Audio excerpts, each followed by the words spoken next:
Mesdames et messieurs, bonsoir. Merci de rester sur le RTM. L'actualité ce samedi toujours dominée par la situation politique et sécuritaire sur le plan national. Et la première destination ce soir est Ouagadougou, la capitale burkinabé qui accueille depuis ce matin la réunion de concertation entre le médiateur de la CEDEAO, le président Blaise Compaoré, et les différentes parties prenantes de la question. La rencontre de Ouagadougou doit parachever la mise en œuvre de l'accord cadre du 6 avril dernier entre la CEDEAO et le CNRDRE. Elle doit aussi élaborer une approche de sortie de crise au Nord Mali. Les travaux qui se poursuivent encore ce soir doivent déboucher sur d'importantes résolutions et qui conduiront vraisemblablement vers une issue favorable. Notre envoyé spécial à Ouagadougou, Amadou Sankaré, nous fait le point.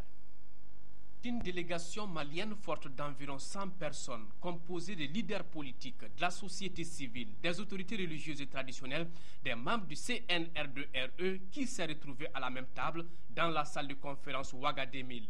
10 minutes après la mise en place, le président du Faso, Blaise Compaoré, fait son entrée dans la salle. Le médiateur de la CEDEAO dans la crise malienne fait le tour de cette table ronde pour serrer la main à chacun des membres de la délégation. Dans son discours d'ouverture, le président du Faso a salué les efforts accomplis par les uns et les autres dans la recherche d'une solution durable à la crise malienne. En tant que médiateur dans ce processus, je salue les acquis enregistrés avec la restauration de l'ordre constitutionnel et le respect des principes républicains grâce à l'action conjuguée de toutes les forces vives de la diaspora ainsi qu'au sens élevé du devoir des membres du directoire militaire.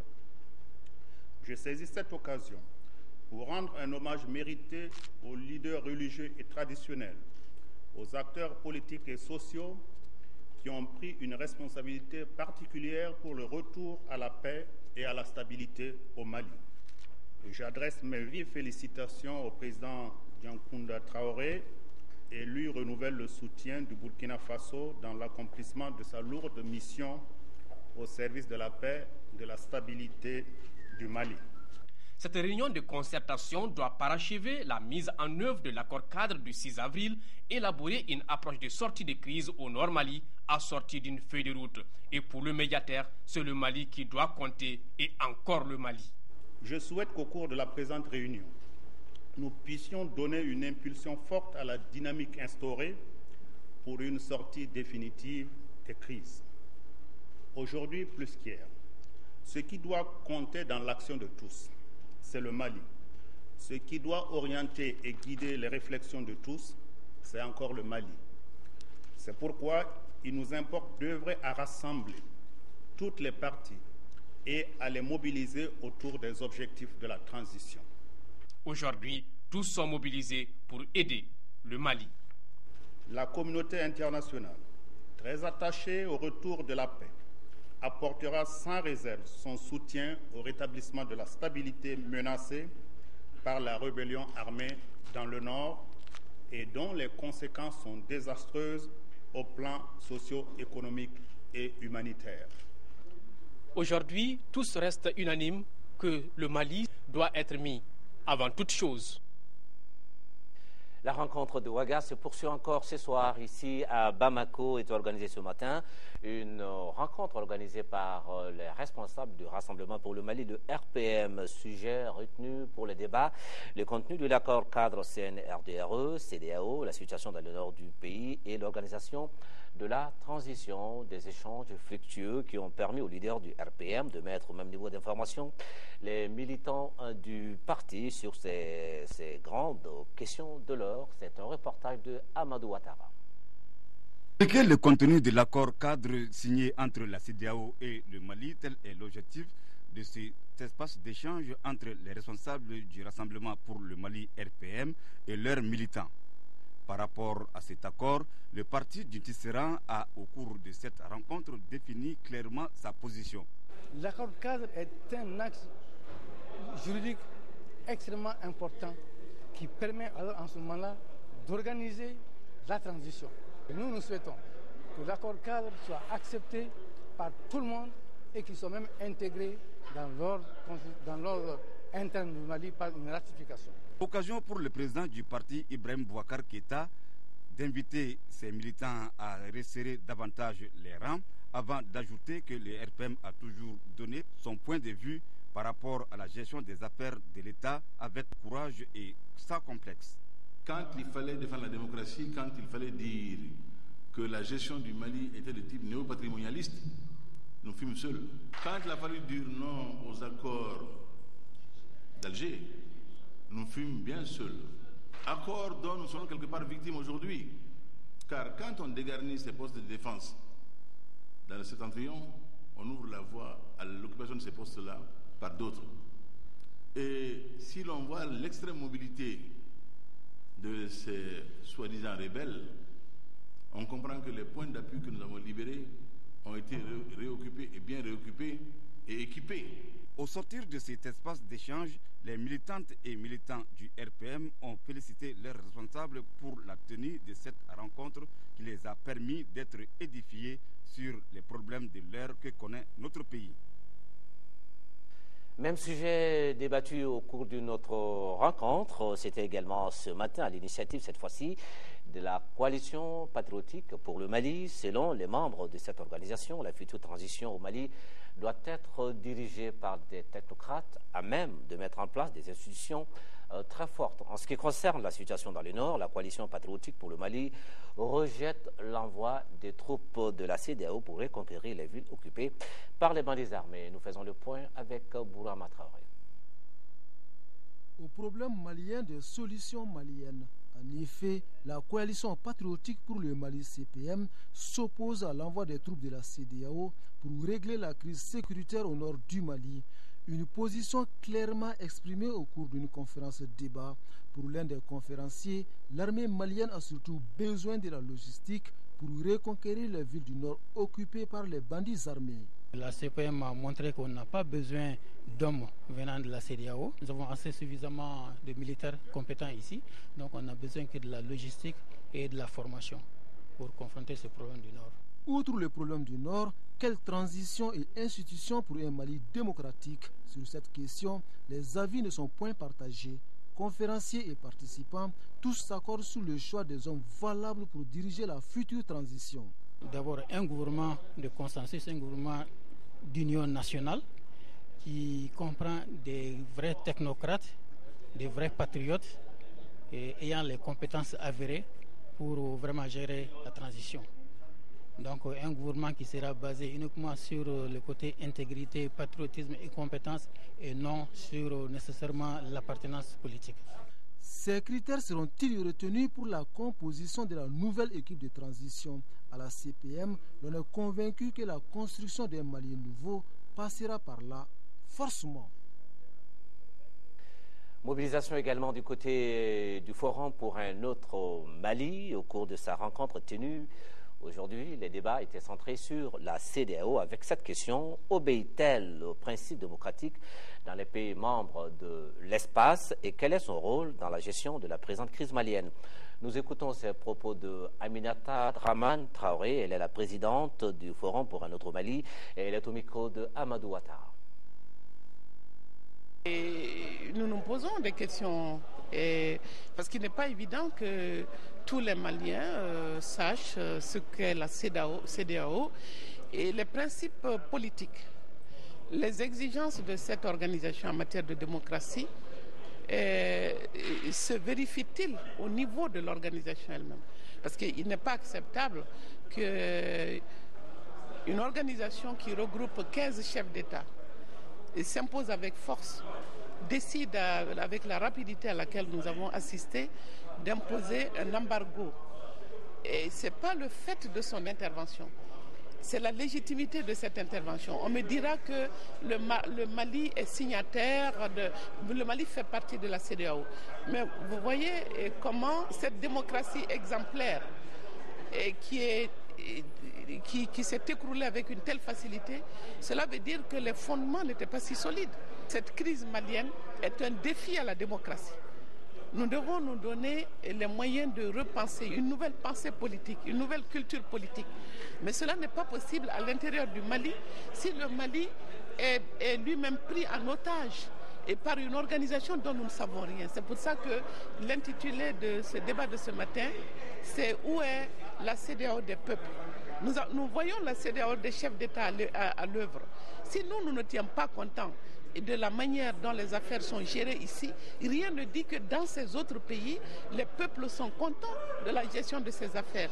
Et si 15 chefs d'État qui ne sont pas nécessairement en phase avec leur peuple se rencontrent pour prendre des décisions qui engagent les peuples ont le droit de se poser des questions.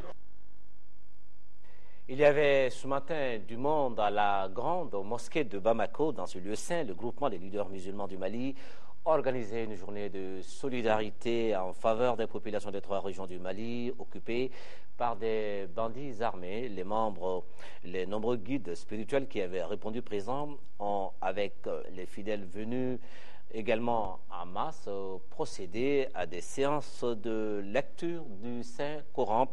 C'était également l'occasion d'évoquer la place majeure de Tombouctou dans la promotion de l'islam. Le meeting a été suivi par notre reporter Agali Agissa.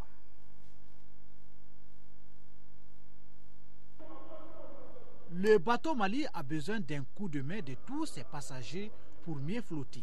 Cela est d'autant plus important qu'il faut désormais faire face à l'occupation des régions du Tombouctou, Gao et Kidal par des bandits armés. Et les leaders religieux ne veulent pas être en marge de ce combat. C'est ainsi qu'ils apportent leur contribution pour une sortie de crise à travers prières et bénédictions. Des paroles saines dans un milieu sain pour soutenir des milliers de citoyens qui vivent dans la désolation totale depuis des semaines. L'armée a déserté, l'armée a laissé des populations au menu face à des rebelles de toutes sortes. On a tout pillé, il ne reste plus d'espoir. À travers les thèmes développés, à savoir la place de Tombouctou dans l'islam, le vrai visage de l'islam, les organisateurs ont montré que le Mali n'a pas besoin d'un islam importé et imposé par les armes. Ils sont venus dans un terrain qui était déjà connu de l'islam. Tombouctou est créé par des musulmans. Donc vraiment, aujourd'hui, la façon dont ils sont venus, c'est malvenu. On ne peut pas venir avec les armes aujourd'hui pour dire qu'on va islamiser quelqu'un qui est déjà musulman. Dans les prochains jours, le groupement des leaders musulmans du Mali apportera son aide aux imams des régions du nord du Mali.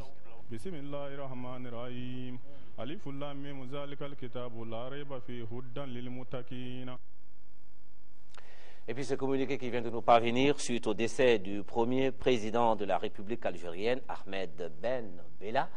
Le président de la République par intérim, Dioncounda Traoré, décrète la mise en berne du drapeau malien pour 3 jours. C'est à compter d'hier, 13 avril, et ce jusqu'au 16 avril prochain. Alors, du 13 au 16 avril, le drapeau du Mali sera en berne sur toute l'étendue du territoire national. C'est ce que nous indique ce communiqué du président par intérim, le président de la République par intérim, Dioncounda Traoré.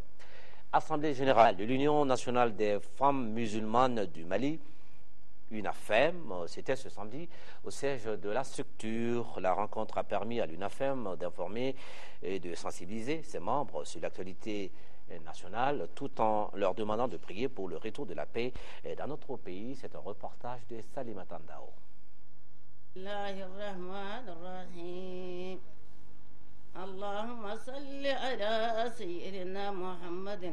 Les femmes musulmanes sont venues nombreuses à cette assemblée générale. Une assemblée qui, selon elle, a tout son sens d'être. L'ordre du jour étant d'actualité.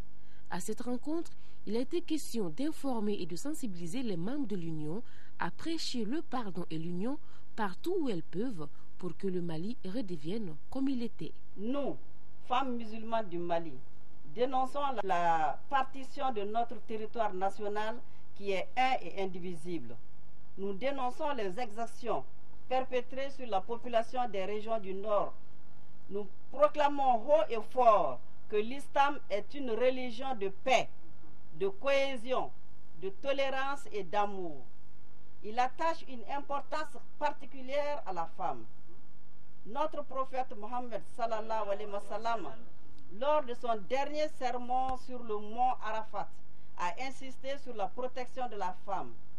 Ce sermon doit être un cheval de bataille pour tout bon musulman. La situation politique actuelle n'a également pas laissé les musulmanes indifférentes. Nous saluons le patriotisme du capitaine Amadou Aya Sanogo et de tous les membres du comité pour le retour à la vie constitutionnelle normale. Nous saluons également l'effort déployé par la CEDEAO pour le respect de la constitution malienne.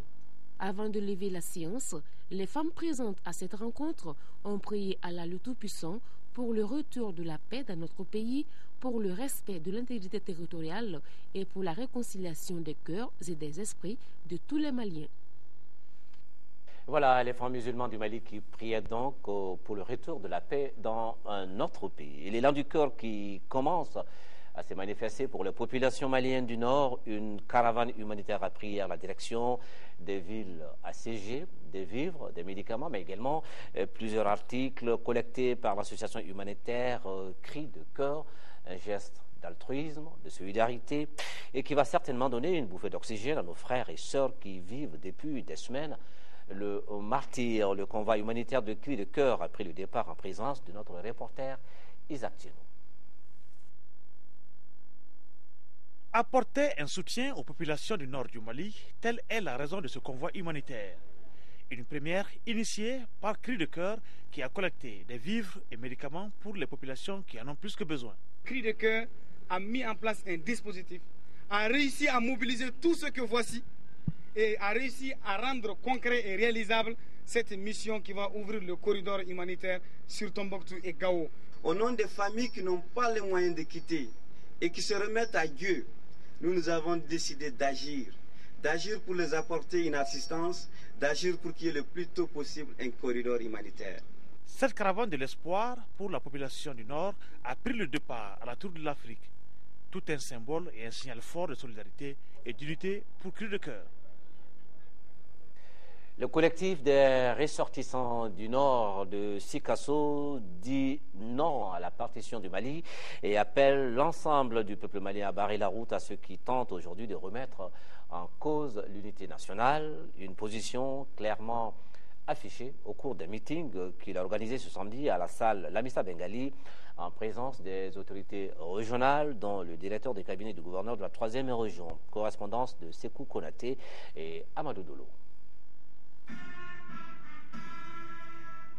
C'est par l'hymne national du Mali que ce meeting du collectif des ressortissants des régions nord du Mali à Sikasso a débuté. À travers ce meeting, qui a mobilisé du beau monde dans la salle Lamissa Bengali, avec au premier rang les autorités régionales, le collectif des ressortissants du Nord Mali à Sikasso veut réaffirmer sa ferme condamnation d'une quelconque indépendance de l'Azawad et son attachement à l'unité nationale.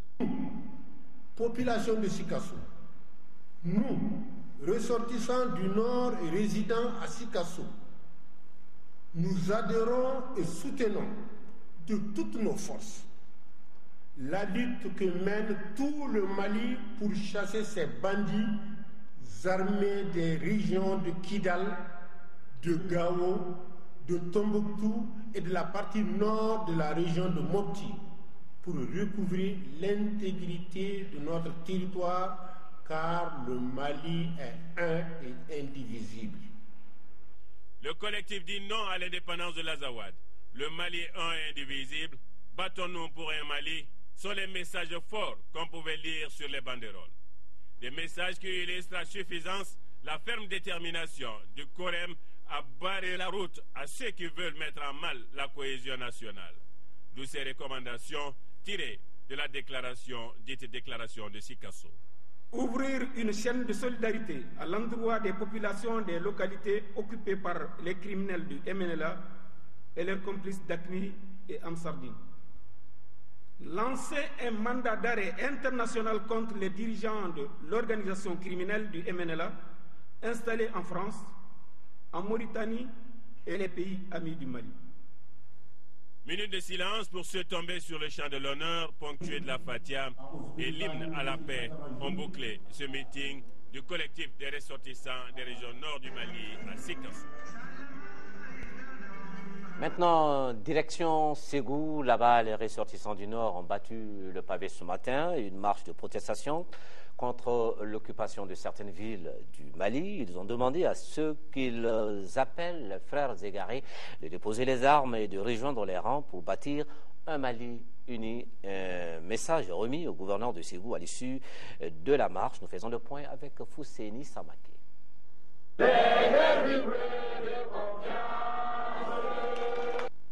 Partis de la place de l'indépendance au gouvernorat de Ségou sur une distance de plus d'1 kilomètre, ils étaient un millier de marcheurs. Le Mali reste un et indivisible. Frères égarés, déposez les armes. Non à l'indépendance de l'Azawad sont entre autres slogans qu'on pouvait lire sur les banderoles. Le collectif des ressortissants du Nord à Ségou se félicite de l'accord intervenu pour le retour de l'ordre constitutionnel et rejette et condamne avec la dernière rigueur la déclaration d'indépendance de l'Azawad par le MNLA. Condamne les attaques et atrocités commises sur les populations du Nord par les différents groupes de bandits armés, entraînant le déplacement massif des populations. Invite les nouvelles autorités, civiles et militaires, à prendre toutes les dispositions pour reconquérir les territoires occupés en n'en excluant aucun moyen. Les autorités régionales ne ménageront aucun effort pour accompagner cette initiative dans la recherche d'une solution à cette crise. Je voudrais vous remercier d'avoir eu l'initiative, d'abord de faire des meetings d'information, d'organiser cette marche pour souligner votre attachement à l'intégrité territoriale du Mali. Votre souci de préserver cette intégrité est un souci permanent que tout Malien doit avoir. Déjà, le collectif de Ségou, en collaboration avec les autorités régionales, a mis en place une chaîne de solidarité en faveur des victimes de cette crise.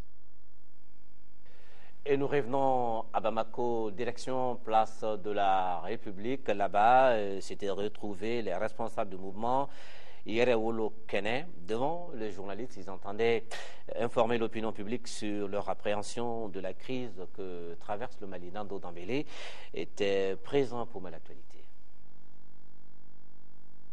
Ça a rejeté l'accord cadre signé entre la CEDEAO et les nouvelles autorités maliennes. Yerewolo Kene, en sit-in devant l'Assemblée nationale depuis des semaines, estime que cette institution n'a plus sa raison d'être. Nous pensons que nous sommes dans la légalité parce que nous sommes venus en tant que citoyens maliens de parler à nos élus qui n'ont pas, que nous estimons, qui n'ont jamais écouté la population. Parce qu'on est arrivé là et parce que les représentants du peuple n'ont pas su vraiment jouer le rôle. Au cours de la conférence de presse, plusieurs aspects de la crise que connaît notre pays ont été abordés. Le problème du Nord, c'est le problème primordial. Comme vous le voyez, surtout sur nos banderoles, il est écrit la paix d'abord, après les élections. On n'est pas là pour les politiques, on n'est pas là pour une élection, on ne s'oppose pas à quelqu'un, nous nous opposons à un système. Les réactions des journalistes ont entre autres porté sur la position du mouvement Yerewolo Kene sur le problème du Nord et les problèmes sécuritaires à Bamako. Cet après-midi, c'est l'Alliance des jeunes démocrates qui animait une table ronde et c'était sur le thème « Le Mali face à la crise sécuritaire et humanitaire au Nord ». Boubacar Sissoko nous fait le point. Cette table ronde, initiée par l'Alliance des jeunes démocrates, est consacrée au thème « Le Mali face à la crise sécuritaire et humanitaire au Nord ». Les intervenants ont partagé avec l'assistance leurs idées et les solutions de sortie de crise. Les points de vue convergent autour de la question de la partition du Mali, une question non négociable. Pour les représentants du Coren, la porte ne doit pas être fermée au dialogue. L'accent doit être mis tout de suite sur la gestion humanitaire et la réforme de l'armée pour faire face aux assaillants. Il faut procéder à la réforme des forces armées et de sécurité.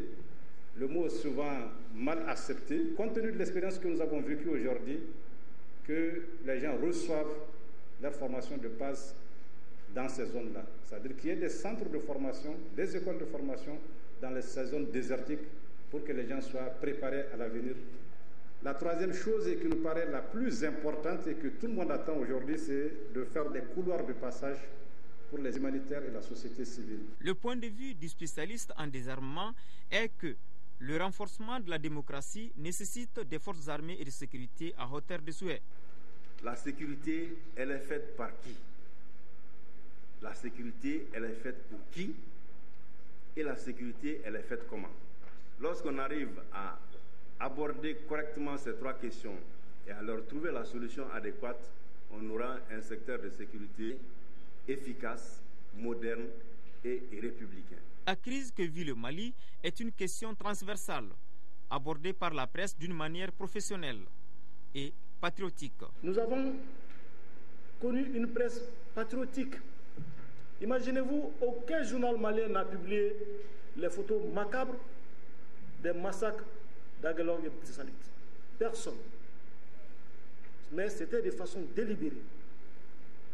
Ça ne nous a pas été imposé. Nous nous sommes dit, en tant que Maliens, de telles images, nous ne pouvons pas les publier dans nos journaux. Lors des échanges, il ressort que l'État doit mettre les moyens à la disposition de l'armée pour recouvrer l'intégrité territoriale du Mali. Et nous parlons encore de la situation dans notre pays, cette fois-ci dans son volet économique avec le réseau de l'entreprise en Afrique de l'Ouest, le REAO, qui a initié une conférence de presse pour se pencher sur la situation économique actuelle du Mali. Les opérateurs privés présents ont évoqué les gros dommages subis par plusieurs entreprises qui ont toutes perdu leur outil de travail. C'est donc une traversée du désert pour ce poumon de notre économie. Voilà pourquoi ces acteurs ont rompu aujourd'hui le silence et lancé un appel pressant afin que le secteur privé ne soit pas marginalisé dans le processus de résolution globale de la crise. C'est un reportage de Daouda Sidiki Diarra. La crise actuelle que traverse le Mali a engendré des pertes matérielles, financières et même jeté le discrédit sur notre pays. À travers un appel objet de cette conférence de presse, le réseau de l'entreprise en Afrique de l'Ouest tire sur la sonnette d'alarme afin que le secteur privé qui sort totalement affaibli de cette situation ne soit pas marginalisé. Le secteur privé étant le moteur de développement de notre pays. C'est le dynamisme du secteur privé qui permet aujourd'hui, au moment où je vous parle, à de nombreuses familles maliennes de ne pas tomber dans la déchéance. Ce sont les ressources tirées de l'activité du secteur privé, notamment les impôts, les taxes douanières, qui permettront demain à l'État du Mali de continuer à assurer ses missions régaliennes. Et le président du REAO de poursuivre qu'il est important que la voix du secteur privé soit entendue en ce moment de grande effervescence. C'est à cet effet que le REAO lance un appel aux autorités politiques, administratives et militaires pour veiller à l'implication effective du secteur privé dans le processus de la transition, notamment pour les décisions qui impactent la vie des entreprises et l'économie de notre pays. Le REAO appelle à l'unité d'action de l'ensemble des intervenants du secteur économique pour assurer une représentation de qualité et favoriser une sortie rapide de crise. Le réseau de l'entreprise en Afrique de l'Ouest, REAO Mali, se réjouit du retour de notre pays à une vie constitutionnelle normale, conformément à l'accord cadre signé ces derniers temps avec la CEDEAO. Les membres du réseau ont exprimé leur compassion aux victimes de la crise et leur solidarité à nos concitoyens de la partie nord du Mali. Et au chapitre des réactions, ce communiqué du secrétariat national permanent du parti UDM, Djama Kawassa, qui déclare dans ses communiqués observer avec satisfaction le processus déclenché par la CEDEAO et le CNR2 en vue de normaliser la situation politique et institutionnelle dans notre pays. Et puis l'association malienne des droits de l'homme, AMDH, qui dans une déclaration se réjouit de l'accord cadre signé entre la CEDEAO et le CNR2, accord qui a permis au Mali de retourner à une vie constitutionnelle normale, gage d'un climat de stabilité. Dans cette déclaration, la MDH invite également toutes les forces vives de la nation à mener le combat pour le bonheur du peuple malien, conclut la déclaration. Merci d'avoir suivi ce journal qui s'achève. Demain 13h, dès Sissoko, Inch'Allah, on se retrouve pour l'édition de 20h. Merci, bonsoir, excellent week-end.